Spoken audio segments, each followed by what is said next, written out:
It's good to see you here. It's an honor for us Sure. to have you here. Thank you so much, Mansirat. Pleasure is I mine. am, yeah, I am Mansira, the host for today's podcast. And we'll be discussing a little about your career and how you guide students and everything. I have read a little about you from LinkedIn and other source of information that was given. So Thank you. let's start with the first question. Sure. Just want to check, is there any background noise from my end? No, it's fine. Great. Sure. Let's start. Okay. So, what initially sparked your interest in entrepreneurship, and how did you transition from an engineering background to entrepreneurship, and that too in guiding students? Sure. Long story behind it. I'll try to squeeze it into a smaller answer. So, like any other student in class 10th, when you score a good percentage, you tend to take up science, right? So I also did the same. Did not apply too much of my mind. My whole motivation behind studying was majorly to score good marks. And that's how you get a good standing in the society as a student, right? So that was my only motivations to study. I did not want to, really learn anything. That was not my motivation as a child. Of course, as I grew up, things changed. Then I took up science, non-medical, because I wanted to become an engineer. Now that I think about it, it was a mixture of two factors. A, my elder brother being an engineer, maybe I got motivated from there. I saw good societal standing of engineers, people who scored good IIT, JEE ranks were really revered and respected in the society. I think I wanted that for myself. And since my education effort was never to learn, it was mostly to score marks, I always looked at how quickly can I make decisions and how much without effort can I make decisions. So I don't think I applied a lot of effort in doing any career research. I knew engineering, I chose engineering. So as a combination of these three factors, I started going to engineering coaching and took up science in class 11th and 12th. Could not do very well in the engineering entrance exams, but did good enough to get into an NIT named Indian Institute of Engineering, Science and Technology. Now, even if the college was slightly decent, um, my willingness to get into an IIT and my uh, you know, ability to perform in that entrance exam kind of hurt my ego a lot. I was, back in the day, and still, of course, you always keep improving, but I was not a very good uh, I could not accept failure very well, you can say. So this thing made me really angry that I'm not in an IIT. So initially it started from there. So I started joining different clubs. My aim was to become the best all-rounder in college so as to compensate for my, non-admission in IITs. But this thing, which started from not the most positive note, started to take a different direction. As I joined these clubs, music club, drama club, dance club, etc., I could understand what I'm not interested in, what I'm interested in, but only as a hobby. And then there was, at that time, no entrepreneurship club in our college. So I thought that I'll establish one. I started participating in business plan competitions. So for business planning, you need an idea. Now, this idea I came up with from my real life problem at that time because I was also trying to study computer programming as I had taken up information technology in college. And I was not finding it very interesting. Like I was able to understand some of it and was able to grasp it to a certain extent, but there was no internal interest within me to study that subject. And there I became a little confused because in school you study subjects which you are asked to. So you get a choice there. But here I had a choice. I chose my subject and still I'm not interested. So I'm still studying for assignments, exams, marks. This thing confused me a little. So I thought I'll ask other people why did they choose mechanical, civil engineering, all other branches of engineering. Upon asking them, I understood that people in India, again extrapolating from the situation there, and later on I also noticed people in India don't choose engineering because they love engineering or they like engineering as a subject or as a field of profession. They choose engineering because they feel and they have been told so by the society that it's a very good source of earning and it gives you a stable income and a stable life. And people want the easiest path to a stable life. They feel engineering can give them that. So I found this very bad reasoning. So I started feeling like if career counseling, if career guidance was there, we would have known of more career options. We would have known of how to choose the right one, and we would have made the right choice. So many students with so much potential are now into, how what happens in engineering colleges, right? Alcoholism, People play games day and night. They don't go to classes. There's huge lack of motivation to study anything. Not because these guys are lazy, just because these guys are like these guys have worked too hard in a stream that they did not like. Now they are tired.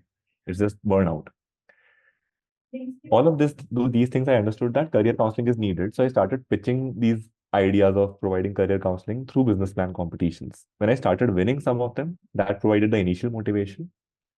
When I started doing online courses in education and entrepreneurship for free from edX and Coursera, that was the next step, that this is something I'm doing for myself. And eventually, this is what I realized in my third and fourth year, that this is the only thing that I'm doing for myself without any pressure from anyone, without any feeling of appreciation from anywhere, apart from those small wins in business plan competitions. So I understood that, okay, this is something that I want to do. So in the process of helping, or rather in the process of thinking that I will provide career guidance to others, I think I myself fell into the exercise and discovered my passion.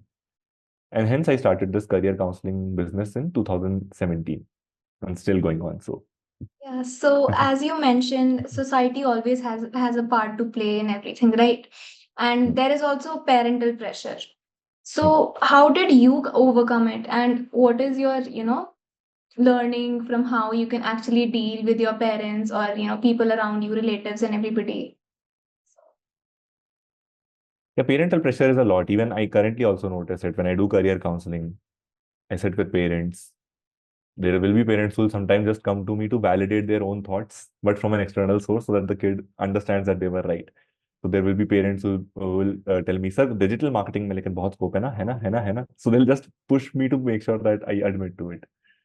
So even in my case, when I chose entrepreneurship as a career, my father wasn't particularly very happy with it, but he chose to tolerate, or I think I made him tolerate. He had no choice. But either ways, I think parents do want you to pursue a certain path. This pressure comes out of the fact that they also want you to succeed. You also want yourself to succeed. It's just that the path that they perceive to success is a little more traditional than you choose. And that is where I think discussions come into play, which we are very afraid of having because we are afraid of having these fights, these arguments at home. I think the more you approach these discussions with openness and the more perseverant you are in these discussions, the fact that you're open to crying a bit, shouting a bit, getting shouted at a bit, and then solving a problem together, uh, good things happen. Eventually, good things happen, but you just have to be patient 2, 3 years, 5, 6 years also sometimes. But it is there. You'll have to tackle it. Yeah, also, for example, now, if I talk about myself, I am interested in a lot of things, right? So, how do I differentiate that this should be my hobby and this should, not be my career path, and I should choose this instead? I mean, aptitude and interest both have to be balanced, right? But somewhere when the interest is higher than aptitude, how do we actually balance it? A very good question. Technically, your interest is always higher than the aptitude when you start off initially, because nobody learns from a mother's womb. You usually come to the world, learn stuff. Talent has a very little role to play in most of the careers that we see around us. My thought is that, like, of course, people have different frameworks. My framework is that you start off in a field where you have a lot of interest and there is some scope to earn money if you do well.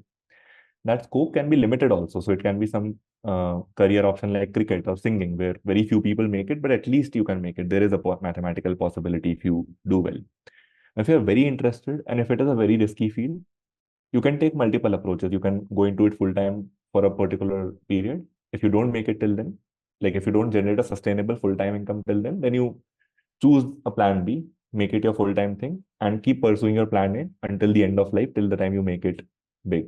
Or at least you enjoy the process of pursuing it as a hobby, because that is what drew you into the activity in the first place, right? The love of doing it.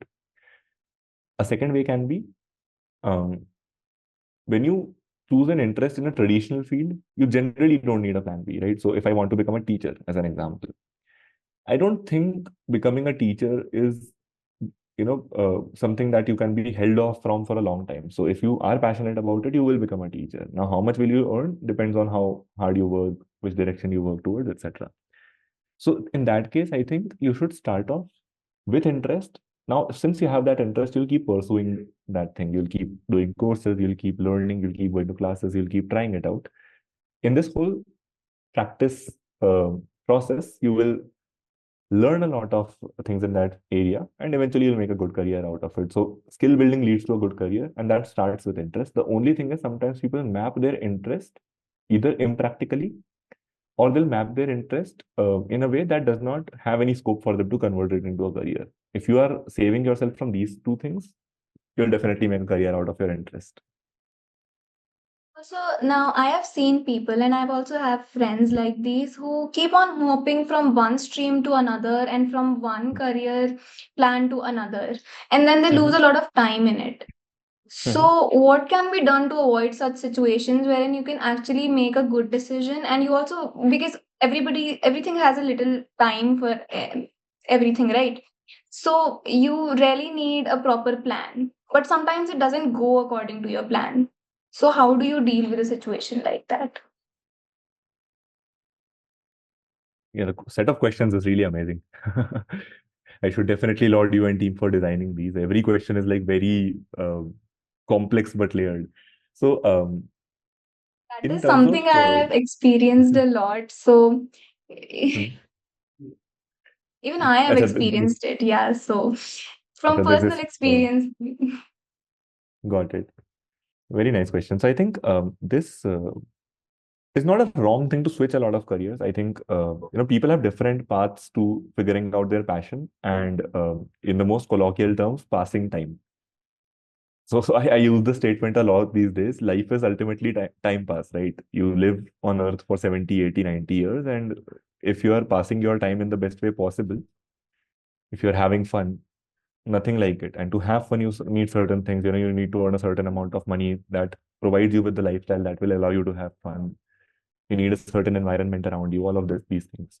So to pass your time in the best way possible, you need a career which gives you financial satisfaction, which gives you moral satisfaction, personal satisfaction, that the activities that you're doing is in some way enjoyable to you, and some way of moral impact also. Like you're creating some good impact by doing what you're doing.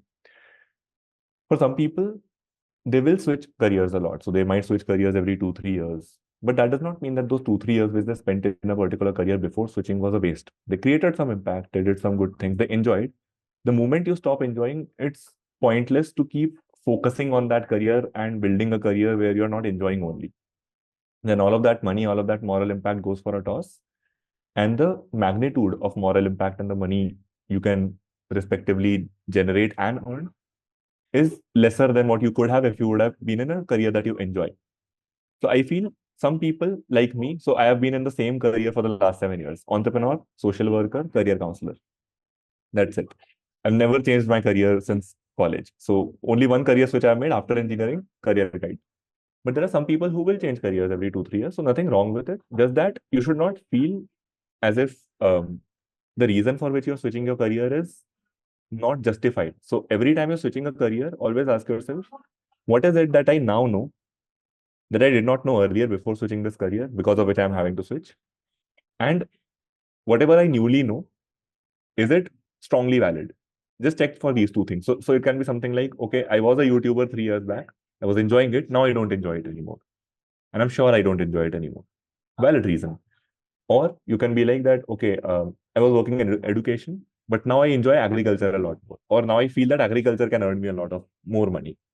Or I have more ability. So something like this, which you notice recently, should be the, you know, uh, criteria for a decision change. But if you do it, no problem at all.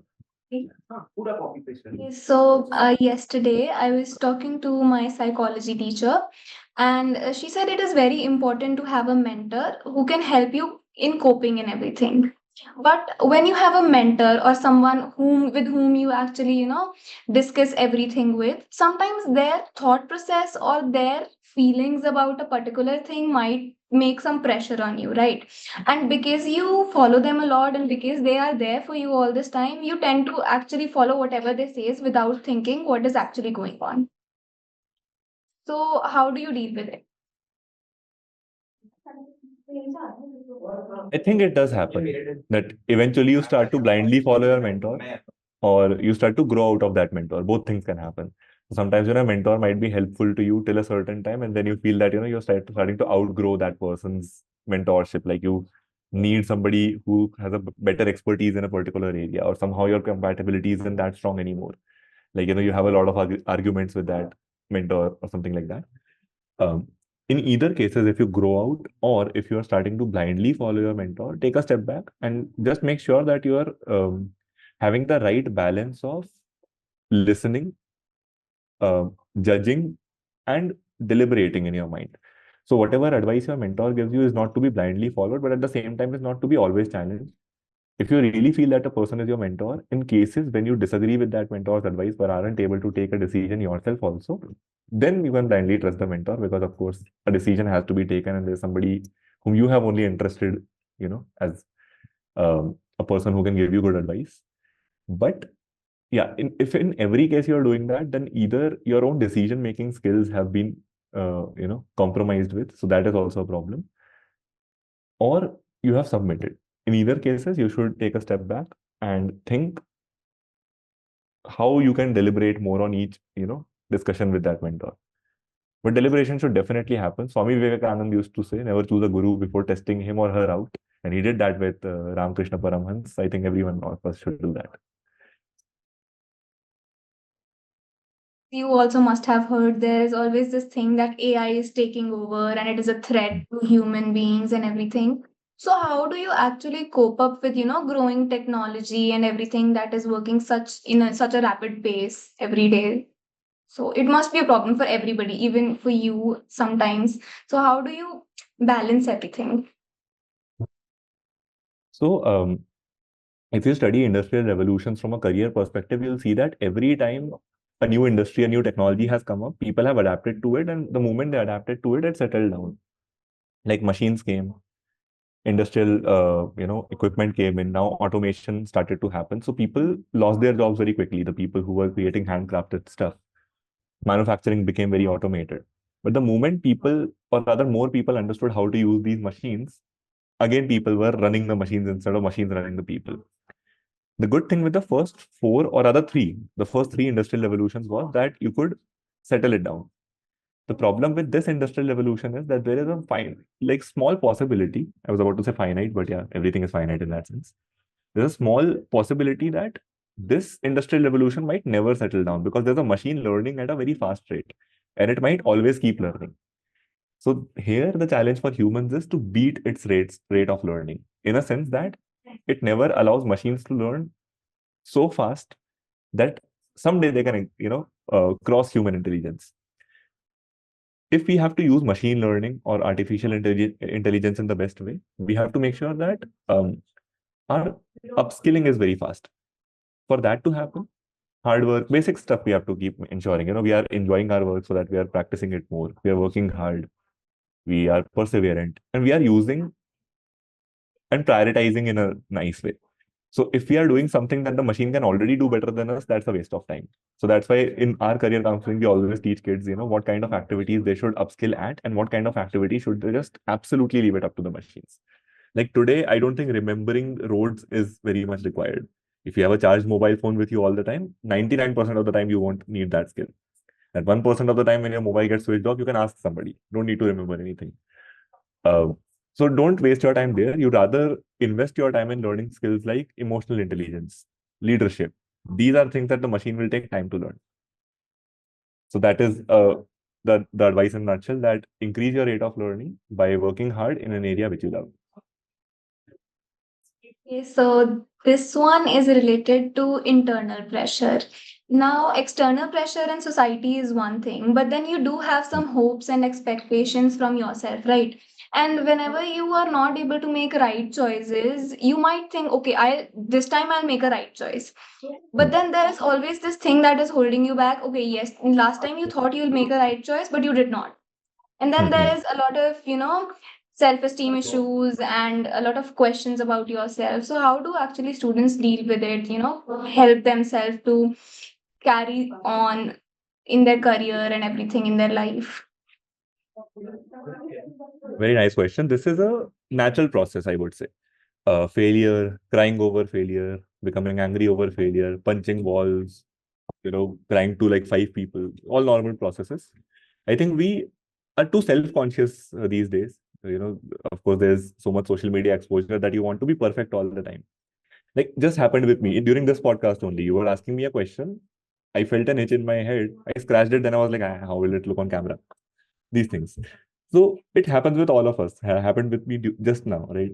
So we are too conscious of ourselves, I think, because of all of these things these days. Because of which you don't want to express yourself naturally. You hold stuff in and it will burst. Always bursts at the wrong time, at the wrong place. And sometimes that outburst can also make you, have certain mental health issues. Good to express, never bad to express. And not just the good looking, sexy emotions like happiness, joy, but also the so called negative emotions like, sadness, disappointment, anger. It's good to express. So you should have people with whom you can express. That is one. Secondly, if you express it, nothing wrong with it, but over time, you will also realize that you need to move on fast to make the best of life. So if you're hung up on something for a year or 5 years, then that is a waste of time. Now, if you have had such past, no problem.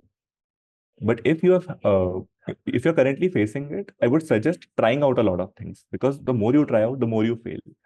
With each and every failure along the journey, you build, resilience. So over time, you move on really fast. So now, if you encounter a failure, now if you encounter an uncomfortable emotion, you recover within a day or 2 days, and that helps you make a better use of your time.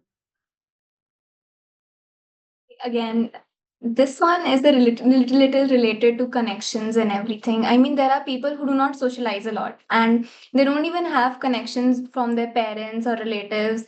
But I believe that in today's life, we really need connections for, good jobs and for other options to be in on your list. So how do you make healthy connections? The ones who can actually help you in future, and the ones which are not a waste of time or something like that. How do you make healthy connections? I would say, take chances. You have to take chances. These days, another problem is we want to take less chances because we want to optimize everything. There are things that are very difficult to optimize. So this is one of them. So you take chances, you talk to people, you develop connections. Some people break your trust. Some people are not compatible with you.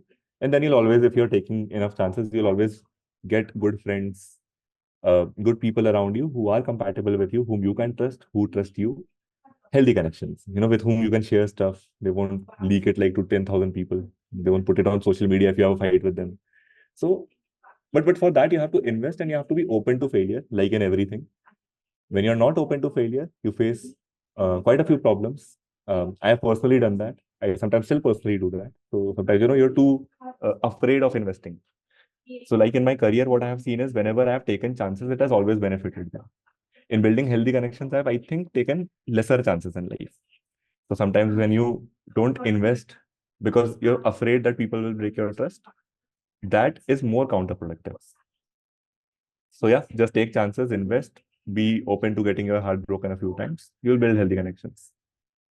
So now you just stated that you have had, you have taken chances and it has always worked out for you. Let's imagine someday it did not, and you have worked really hard for it. So, do you think that you would have been able to, cope up with it? And if yes, then how? And if no, then what would you have done for the same? At a very small level, I think I have coped with it, and everybody does. There's, I think, nobody who does not face struggle. The bigger the chance you take, the more struggle you face, and the more you have to endure. I have taken my very few chances in life, and whatever chances I've taken, I've struggled. Um, Small example I'll give you. During my entrepreneurial journey, second year, I earned a revenue of 1.5 lakh revenue, not profit. Um, there are very easy jobs to get out there, which can earn you 10, 15, 20K a month. So at that time, I did feel like shutting down. In fact, I think for the first 2 years, I felt multiple times like shutting down my business because I wasn't naturally a very big risk taker. It's just that over time, just because I loved career guidance and entrepreneurship so much that I endured that risk. And that's why I also suggest following your passion, because when it becomes difficult, since you love that job, you'll continue doing it irrespective of the money or the praise you're getting, appreciation you're getting. So that is exactly what I did. How did I cope with it? You have your own mechanisms. I feel sleep works for me a lot. So these days, whenever I'm sad, angry, disappointed, or anything, I just stop working. Of course, my move on time has also become very good. So I move on also really fast from disappointments.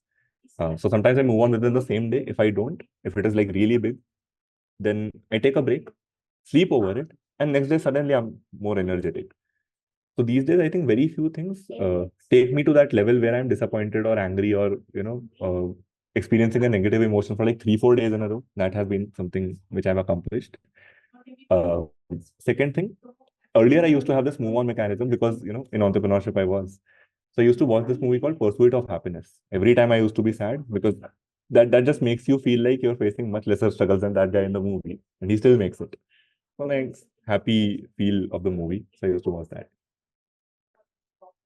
So there are a lot of times that when you have to coordinate with people, right? When you actually have to work in a team and you also have to listen to what they have to say and how they are free and how they want to work. So now in such situations, how do you balance, your work life and your personal life and the me time that everybody needs in their life? So how do you do that? And what are your Honestly suggestions for, people how they can actually coordinate and also balance their life at the same time? You're asking this question to the worst guy. I don't. That's the answer. So I'm not a very good time manager. Hence, I work most of the time. So my work is going pretty good. Little me time, but yeah, I think it's a life choice that I have made because it's very conscious. By now, I know that I don't, spend a lot of time with myself, or I don't spend time too much time apart from work. But I think I also enjoy my work a lot. In this stage of my life, I enjoy my work a lot. Of course, you miss out on a few things. It's not like I don't acknowledge that. But yeah, for people who want to do it, just create a schedule. I think that is what I have seen. That if I created a schedule that at 8 p.m. every day I'll play the guitar, I think I would have. So if you're not able to balance work life, just create a schedule so that way you'll be able to put in good hours towards work also, good hours towards life also. But yeah, with me personally, I don't. So I'm majorly a workaholic, as they say. So, another question again from personal experience. I have had friends who really want to achieve a lot of things in life, but then they are not able to, balance their work life and, the life that they had at their home. I mean, obviously, everybody loves their comfort space, right? But for something, you actually have to leave something. I mean, for gaining something, you have to leave something. So, in such situations, homesickness and missing your parents or not being able to work or failures and everything, they actually put a lot of pressure on you. So now it might not be easy for people to deal in such situations. So what can be done, like a basic solution that can be done just to maybe to distract you or to make you work efficiently for everything? So just to understand the question better, it's about staying away from your family and still managing to cope up with your hard life, right? Yes, yes, and working efficiently, not like just procrastinating everything just because you are not able to. Because procrastination is again a big problem, especially in It like is. today's It is. generation. Yes. Of course, of course. I procrastinate a lot of things a lot of times, like leaving junk food and stuff. So, but wherever I have managed to conquer procrastination has been through science, pure science. So you do something for a long while, it becomes a habit. Now, how do you build a habit? You start small. So sometimes, people will make schedules and they will make schedules where they want to become the master of the universe. That next day I'll do 5 hours of gym, 10 hours of sleep, 15 hours of housework, and still manage to pull in like 9 hours of work. How can you do that? It's not possible. So, of course, I exaggerated, but I'm pretty sure get what I mean. I would say to start off small. So if you want to, let's say, start a study schedule or a work schedule. If you're working for an hour every day, it's okay to start off with 1.5 hours every day. Then you do it for 10, 15 days, get that win, get that confidence from winning, extend it to two. So always build a habit gradually. This will conquer procrastination. You procrastinate when you feel something that you have set in your mind is very difficult to do. Like if you say that I'll study for 5 hours tomorrow, whereas today you are studying 0 hours, that is difficult. So by default, you will procrastinate. But if your plan is to study 10 minutes tomorrow, this is difficult to procrastinate on because you'll feel very guilty that यार मैं 10 minutes नहीं पढ़ पाई. So then you will, study 10 minutes every day, 10 days, 15 days, make it 20 minutes, another 10 days, make it 30 minutes, maybe divide it into two chunks of 15 minutes now. Like that, you slowly, steadily build habits. 2-3 months in, you'll be like really good with accountability in whatever skill you want to build, in whatever area you want to work on. Yeah. Okay, so the last question, that is basically, if there is one such skill or one such habit that you really think is very important and everybody should have, or students should inculcate while working or studying, then what would that be and why? Being confident and dreaming big. Like I understand this is not very closely related to study, but I'll draw a connection here. If you don't think of yourself as somebody who can do big stuff, you will never work towards it. So if you feel that I want to become average, then you'll study like an average person, or then you'll work like an average person. So if you dream big, then you'll work much harder. If you dream big. So there's a difference between dreaming big and wishing big. When I say dreaming, it means that you confidently and honestly feel that you will achieve it. So the mindset change is the biggest change that you can make. Once that happens, even if your tendency is not to work very hard, and I have experienced this because my tendency was not to work very hard. I told you, right, that even when I studied just to score marks. So I was not a very disciplined kid. I think became disciplined just because of my confidence that I can do something big. Because when I did not do big, I look back why I did not do good stuff, and I realized that it's the problem is with my habits. Again, worked on it, kept on changing it. Now it has gotten to a point that I don't care about whether my goals get achieved or not. I just like working towards it. So over time, I think you build that discipline, that habit. If you have that mindset of achieving big things, and if you're really confident of achieving it, it makes you work hard. It makes you accountable. Thank you so much, sir. I think that answers nearly all of our questions. And it was great having you here. I hope it helps a lot of people. And, it also was an interactive session. Thank you so much. Thanks so much, Mansiras, for having me. Thank you Wishing so all much. the listeners all the best. Thank you so much, sir.